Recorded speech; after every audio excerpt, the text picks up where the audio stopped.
I was 24, I took my first solo trip outside of North America. I picked Thailand because it was affordable, looked beautiful online, and a few friends had gone there and said they loved it.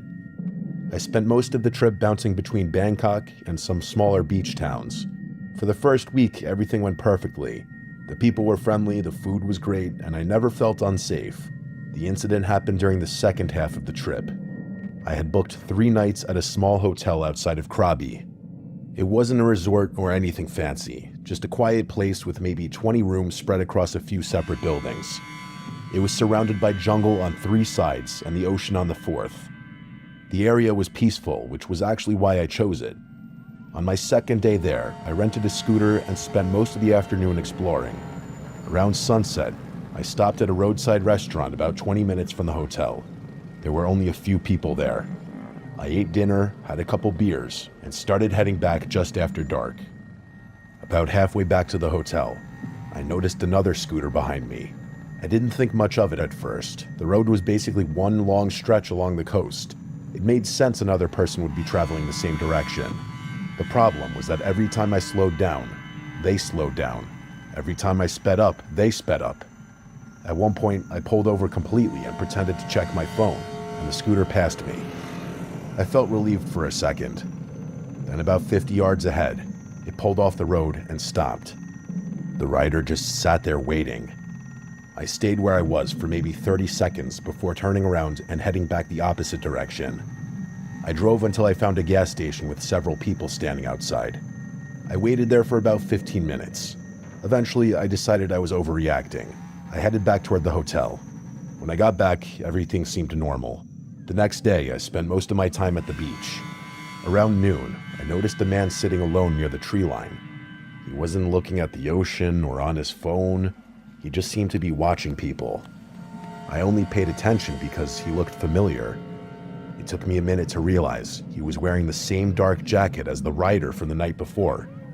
I couldn't be certain because I never got a good look at the rider's face, but I had a bad feeling. I left the beach. As I walked back toward the hotel, I glanced behind me. The man was walking too. He wasn't directly behind me, but just far enough away to look casual. I got back to my room and stayed there for most of the afternoon. That evening, I mentioned it to the guy working the front desk. He listened politely but didn't seem overly concerned. He told me tourists sometimes become nervous while traveling alone and that I should call if something happened. I actually felt embarrassed after saying it out loud. The story sounded a little far-fetched. A guy was at the beach, a guy was on the road. That was it. I went to bed feeling stupid. But around 2 a.m., I woke up needing to use the bathroom. The room was dark, except for a little moonlight coming through the curtains. As I sat up, I heard something outside. At first, I thought it was an animal. Then I heard it again. Footsteps. My room was on the ground floor. The footsteps stopped directly outside the window. I sat completely still. Maybe 10 seconds passed, and I heard someone try the door handle, but very gently, like just one slow turn. My heart immediately started pounding. The handle returned to its normal position, and then there was silence. There was one more attempt after a few seconds, this time slightly harder. I grabbed my phone and called the front desk, but nobody answered. I remembered the office closed overnight. The hotel didn't have overnight staff. I was completely alone. The footsteps moved away from the door, and I started telling myself it was another guest who had gotten confused. I don't know why I did it, but I stood up and pulled back a tiny corner of the curtain. There was a man crouched directly beneath the window, looking up. The second he saw movement behind the curtain, he stood up and ran. I locked myself in the bathroom and stayed there until sunrise. The hotel owner arrived around 7 a.m. I told him everything. For the first time since arriving, someone seemed genuinely concerned. He asked me to describe the man. When I finished, he immediately pulled out his phone and showed me a photo. It was the same guy. The owner told me that man wasn't a guest. Apparently, local businesses had to report him several times over the previous year. He would follow tourists, sometimes for days. Nobody knew exactly what he wanted because he always disappeared before police arrived. I packed my bags and checked out immediately. The owner helped arrange transportation to another hotel closer to town. I thought that would be the end of it, but about 2 hours later, I stopped at a convenience store during the drive. While I was paying for a bottle of water, I happened to glance out the window. Across the road was a scooter parked beneath a tree. The rider was wearing a dark jacket watching the store. The moment I saw him, he started his scooter and drove away. I didn't see him again after that.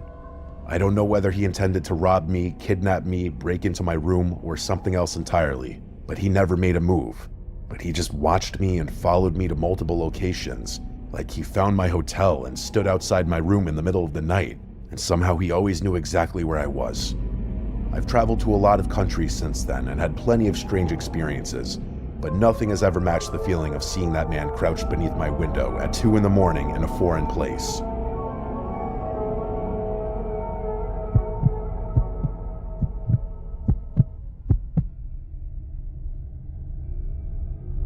Back when I was 17, my school went on a 5-day trip to Brussels and Belgium.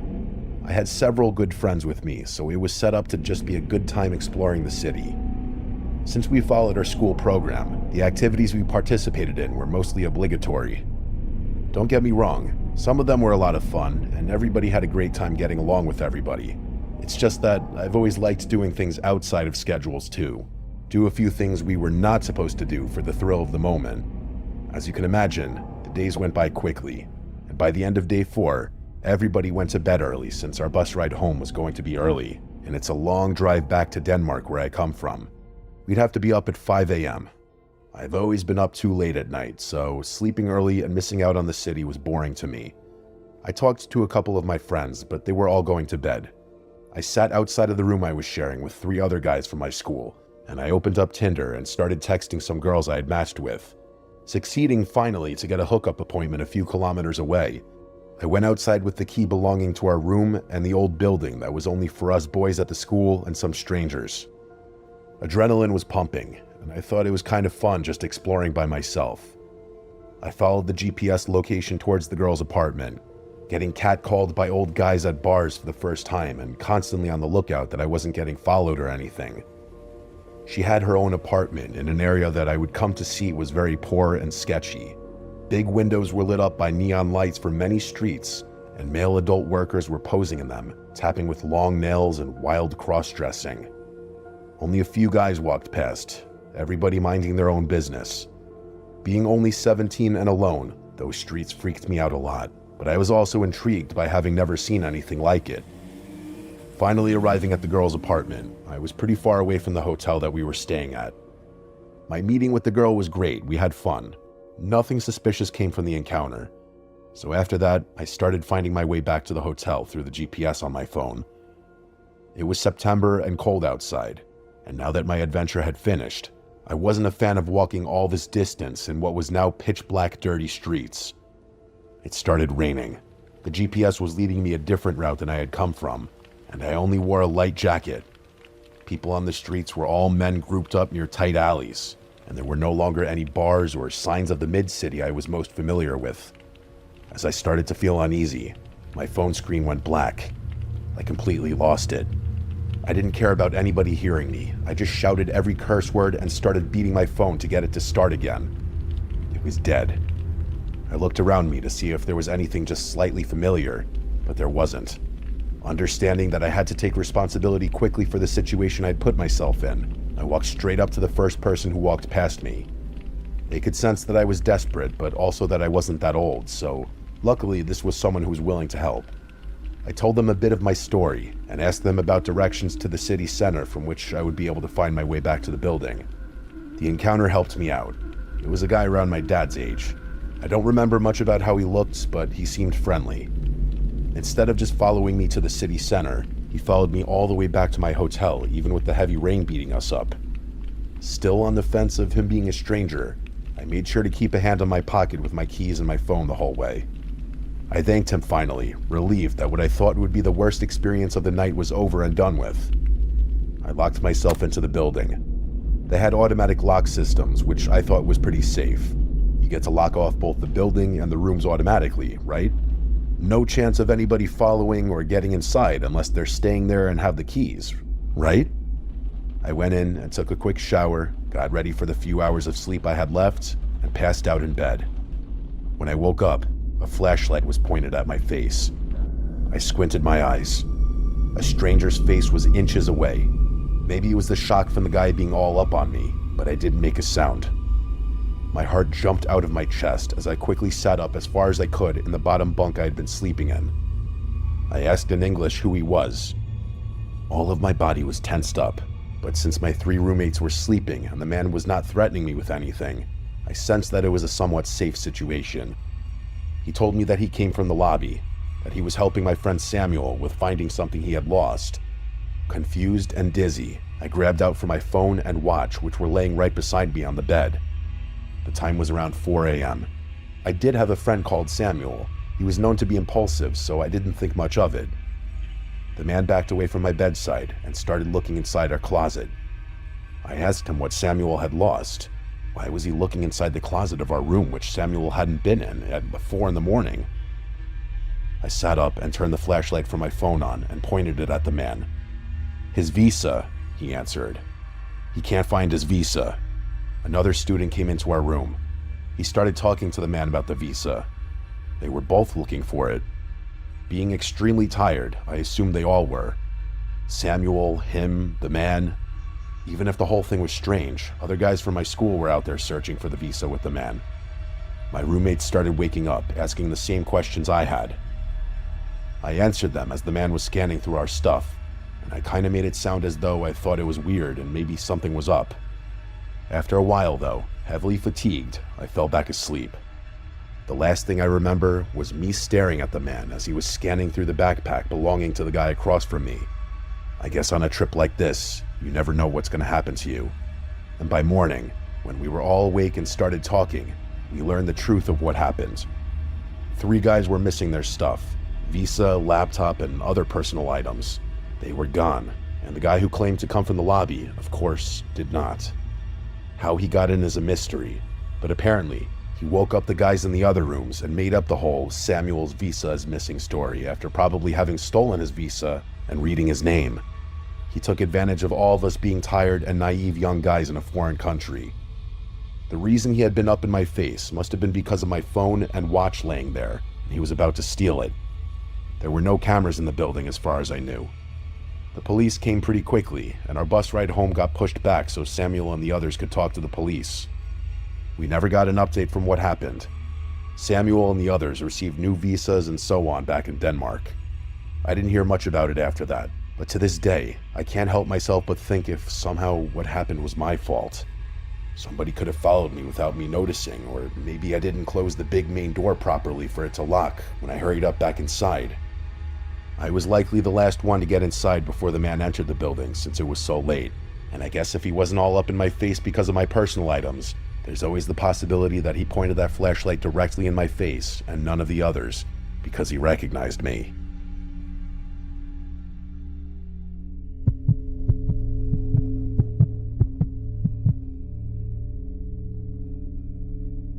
In late summer 2019, my friends and I went on a trip to the far north of Norway, up in the Arctic Circle in an area called Lofoten. It's a very scenic region, great for hiking and outdoor pursuits. We flew into the nearest city to rent a car, but population density is sparse up there and large towns are few and far between. We were booked into an apartment in a small fishing village, which was about a 7-hour drive from the airport we flew into. After a long day of traveling, we wanted to get to our rental as soon as possible. The speed limits were very strict also, which didn't help, and I have to admit, as the named and only driver of the group, I found it a struggle to stick to them at times. There were long stretches of road which stretched miles in front of us with no other traffic in sight. Anyway, it was approaching midnight, and we had broken the back of the journey. We had just passed the main town in the area, and it was now only 40 minutes left to go until we arrived at the place we were staying. Most of the road had been single lanes, but it split into an overtaking lane as we exited the town. I took this opportunity to pass a Golf which was ahead of us. I passed the car thinking nothing of it. I was talking with my friends when suddenly I saw him get really close to the back of our car now that we were in front. He would repeatedly come closer and then back off until he switched on a large floodlight on the roof of his car. They had long dark winters, so I guess they used these lights during those months mainly. It was very bright and distracting. As I mentioned earlier, the Norwegians seem to take their road safety and speed limits very seriously, and and although I thought he may have taken offense to what he thought was reckless driving, I did nothing controversial in overtaking this guy. I did my best to remain calm and composed on the road and obey the speed limit as I thought he may back off. I muttered to my friend Jesse, who was in the front seat with me, "Let's see if this guy follows us here." Needless to say, he did, and my patience began to wear thin. I put some distance between us, and strangely, he didn't speed up to catch us. By now, the whole group was nervous, but as he didn't race to catch us, we thought it might be okay. We then hit a red light at a one-lane bridge which led to the village. Pensively looking in the mirror, I saw him wind around the corner when the light went green. I decided it would be sensible not to drive straight to our apartment and unpack our car, as this guy would know where we were staying. So instead, I decided to wind through different random streets in the village and see if he followed. My heart sank as he did, and everyone was panicking. I have to mention, it was now past 1 a.m. and we were in a very remote area. Eventually, we hit a dead end, and I had to do a turn to face him. He tried to block us in, but his car was fairly small, and with a bit of wheel work, I managed to get past him.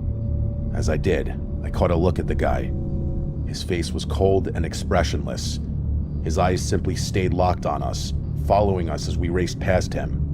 There were 3 guys in our group, and with numbers on our side, I had thought about getting out and confronting him. But this is an isolated area where guns are legal and used often for hunting and fishing, so for all I knew, he had one waiting for us in his front seat. I mean, this guy already followed us for nearly an hour in the middle of the night. Who knew what he was capable of? My friend decided to call the local police station, which was hard as we didn't know the area or the language. Luckily, we did manage to find a station to contact, and the operator spoke English. They said an officer would take our details at the station, but it was back in the town we had passed, another 40 minutes away. I drove quickly. This time the guy was right behind us the whole way. As we began to see signs for the town and houses on the outskirts, the guy following us slowed right down. I felt a little safer, but this feeling was short-lived, as I saw in my rearview mirror that 2 cars were waiting to join him off the side of the road. One pulled out in front of him and another behind him. There was now a convoy of 3 cars all traveling like a pack. We were following Google Maps to the police station. It was in an industrial harbor area of the town, full of warehouses and side alleys. The station was right at the end, and as we pulled into the parking lot, we saw the convoy split in different directions. They clearly knew we were going to the police. We were shocked, however, to find that there was seemingly no one inside the station. It was pitch black. We got a hold of the operator again, and they said that an officer was just coming. We could see the cars now circling like sharks in the distance. 5 minutes or so went by like this, and then a large male officer emerged on foot from around the back corner of the building. Although fairly aloof at first, he could clearly see the girls in our group crying and visibly shaken, and he offered to escort us out of town. He said he would go and get a van for us to start out. We pulled off and anxiously drove past each side alley and dark warehouse parking bay. I could see the officer was now coming up behind us, when suddenly 2 of the cars pulled out from the sides of us, and the Golf that had started this whole thing drove right past us, shooting me in a motionless stare as he drove by. I pumped the horn several times and slammed on the brakes, hoping the officer would figure out that this was the guy that had been stalking us. A few seconds went by. I was staring in the mirror. Then, to my relief, the officer put the van's lights on and pulled out to block the Golf guy from going any further. I could hear the van door slam shut, and my friend Jesse jumped out of the car and ran behind the police van to see what was going on. I followed about a minute later, thinking that should the worst happen, we had a burly officer with us, and this might be our best chance of taking this guy down. As I came to the back of the van, I saw the cold face of the guy who had been following us. He was an average-looking man who seemed to have a thick Russian or Eastern European accent as he muttered to the officer while opening his car door, still staring at me, by the way. I was shocked that he was starting his car up again, but the officer rightly pointed out that he had technically done nothing wrong. It wasn't a crime to drive on a road in the middle of the night, and there was nothing to pin on him. The officer said he took his details, though, and if he came close to us again, we now had a direct number to ring, and it would be escalated. All the officer could do was fully escort us out of town as promised, but he couldn't drive us all the way back to our village and accommodation. He broke off from us on the outskirts of town. I sighed in both relief and dread as we were now on our own. I kept checking the mirror, and no one was visibly following us. I still wasn't taking any chances though, and parked away from our apartment. We locked the door behind us and tried to forget about the whole saga. The 2 extra cars were the disturbing part of this. Who were they, and why did he call them? Either way, they sure had something planned, and I'm just glad we were able to navigate our way to the police in a foreign country. The rest of the trip went well. It really is a stunning part of the world, but it's sobering to reflect on how differently it could have ended.